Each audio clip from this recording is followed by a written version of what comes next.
ายดีมือนี้มาพบกับพวกเรา2คนสินเพื่อนองกับรายการเดอะสตรอเบอรี่รีพอร์ตผู้เลือกผู้เรื่องของสบาย ต้นแรกสุดเขียนการเนาะมื่อนี้กับผมกับข้าพเจ้า ส้มซียีคำแสง ให้ข้าพเจ้าที่ดังสม่ำเสมอเนาะ ไปพบกับข่าวสารที่น่าสนใจกันเลยพวกมาทั่วประเทศลาวแจ้งการมาว่าผู้ชายถูกคนทั่วประเทศลาวเกิดอาการมือลอยและขอมือฮักตำรวจคือสี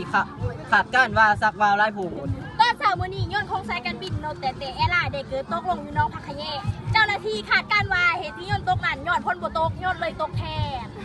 ตำรวจแจ้งมาว่าให้ประชาชนลาวเศร้าใส่โซฟีลอยเลรับสนิทตลอดเกิดแบบมีปีกเดียวมันสิผ้าฮีบิน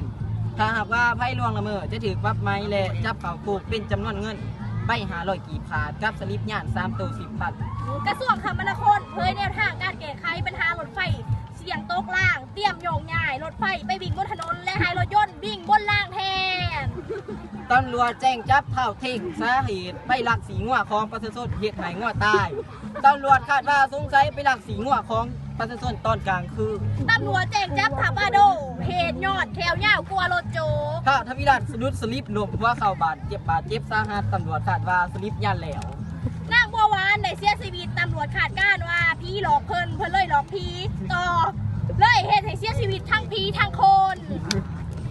นะนั่งวิดดาวันโดดต้นพักขะแยกความสูง100 ซนใต้ตำรวจคาดว่าใต้หย่อนม้อยบะโกงเพราะฮีเพิ่นแป้นปั้นป่า แผนกอพบตแขวงสารวัตร